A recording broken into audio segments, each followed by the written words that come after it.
மிதக்கும் விண்மீன்கள் நடுவில் மகுடமாய் வீட்டிற்கும் சந்திரனைப் போல் அமர்ந்திருக்கும் எங்கள் ஆசிரியர் பெருமக்களுக்கும் என்னிடம் போட்டியிட வந்திருக்கும் மாணவ செல்வங்களுக்கும் இந்திய பூர்வமான வணக்கத்தை தெரிவித்துக் கொள்கிறேன். எனக்கு பேச கொடுக்கப்பட்டுள்ள தலைப்பு நேர்மையான காந்தியடிகளை பற்றி நான் உங்கள் முன் ஒரு சில வார்த்தைகளை கூற வந்துள்ளேன்.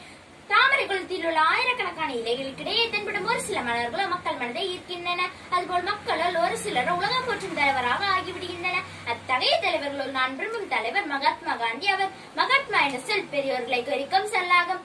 மகாத்மா என்றுடன் நம் மனக்கண் முன் தோன்றுபவரே மகாத்மா காந்தி ஆவர். இந்திய மக்கள் மட்டுமல்லாத அனைத்துலக மக்களும் உரிமையுடன் வாழ வேண்டும் என்ற உரிய நோக்கமும் ஒழுக்கமும் சீலனமும் அவரை மகாத்மா ஆக்கின. செய்கரிய செய்வர் பெரியர் சிறிய செய்கரிய செய்கலா என்ற வள்ளுவ இலக்கணத்துக்கு இலக்கியமாக திகழ்பவர் காந்தியடிகள்.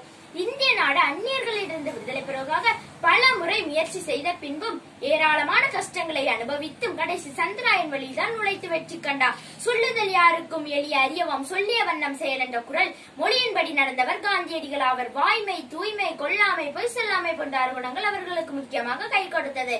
இந்திய விடுதலைக்கு போராடிய காந்தியடிகள் தென்னாப்பிரிக்காவிலும் இந்தியாவிலும் ஆங்கில அரசாங்கத்தால் ஏற்பட்ட ஏராள துன்பங்களையும் அவர் அனுபவித்து எவ்வுயிருக்கும் துன்பம் நேரிடாதவாறு சத்தியகிரக இயக்கம், சட்டமறுப்பு இயக்கம், உப்பு சத்தியகிரகம், மதுவிலக்கு போராட்டம் போன்ற போராட்டங்களை நடத்தி வெற்றி கண்டவர் நம் காந்தியடிகள். கத்தியின்றி ரத்தமின்றி யுத்தம் என்று வருகிறதே வர்த்தமாகும். ஒரு காலத்தில் விவசாயம் பிரச்சனை இருந்து கொண்ட காந்தியடிகள் அவர்களுக்கு உதவ முயன்ற போது அரசு ஒரு விசாரணை குழுவை நடத்தும் போது அக்குழுவின் ஒரு உறுப்பினராக சேர்த்துக் கொண்டனர். விவசாய பிரச்சனைகள் உடனடியாக தீர்த்தார் காந்தியடிகள். இளமை முதலே வாய்மையை கொண்டு அவர் மக்கள் மனதில் இடம்பெற்றார் காந்தியடிகள். காந்தியின் முழு பெயர் மோகன்தாஸ் கரம்சந்த் காந்தி ஆகும். 1869ஆம் ஆண்டு அக்டோபர் 2ஆம் தேதி குஜராத் மாநிலத்தில் போர்பந்தியில் பிறந்தார். அவருடைய தாய்மொழி குஜராத்தி. காந்தி தன்னுடைய 13ஆம் வயதிலேயே கஸ்தூரிபாயை திருமணம் செய்தார். சிறு வயதிலே ஹரிச்சந்திரன் நடத்திய நேர்மை தொடர்பாக அவர் மனதில் பெரும் தாக்கத்தை ஏற்படுத்தியது. சிறு வயதில் ஹரிச்சந்திரன் நடத்திய உண்மையை நினைத்த காந்தி ஹரிச்சந்திரனை நினைத்து பல முறை அழுதிருக்கிறார் காந்தி. மோகன்தாஸ் காந்தி அவர்கள் தனது 16ஆம் வயதிலேயே தன் தந்தையை இழந்துவிட்டார். கஸ்தூரிபாய் தம்பதிக்கு ஹரிலால், மணிலால், ராம்தாஸ், தேவதாஸ் என 4 ஆண் குழந்தைகள் பிறந்தன.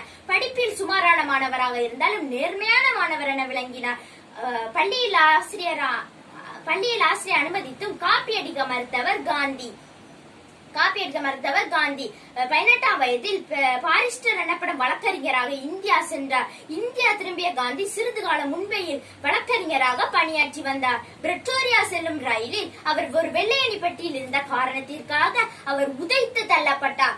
எந்த ரயில் நிலையத்தில் அவர் உதைத்து தள்ளப்பட்டாரோ அதே ரயில் நிலையத்தில் காந்தியின் சிலை வைக்கப்பட்டுள்ளது. அவர் தென்னாப்பிரிக்கா அகமதாபாத்தில் இருந்து 1930ஆம் ஆண்டு தண்டி நோக்கி 240 மைல் நடைப்பயணத்தை சென்றார். அதுவும் மார்ச் 2ஆம் தேதி நடைப்பயணத்தை தொடங்கினார். அப்படிப்பட்ட காந்தி நமக்காக உழைத்து பாடுபட்டவர். அவர்தான் நம் காந்தியடிகள். அவர் மோகரை போன்று நாமும் உழைக்க வேண்டும். உழைப்பே நமது லட்சியமாக ஏற்றுக்கொள்ள வேண்டும். இந்தியாவின் தந்தையாரு மகாத்மா காந்தி இன்றி வேறு யாரு? இந்தியாவின் தந்தையாரு மகாத்மா காந்தி இன்றி வேறு யாரு?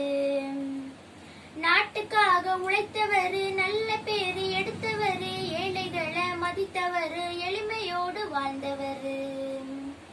இந்தியாவின் தந்தையாரு மகாத்மா காந்தி இன்றி வேறு யாரு?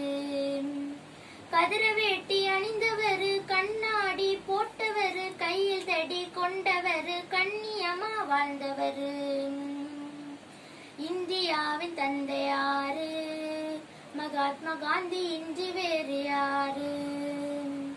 இந்தியாவின் சுதந்திரத்தை வாங்கி நமக்கு தந்தவரு, இந்தியாவின் தந்தையாம் நம் இதய காந்தியாம். இந்தியாவின் தந்தையாரு மகாத்மா காந்தி இன்றி வேறு யாரு?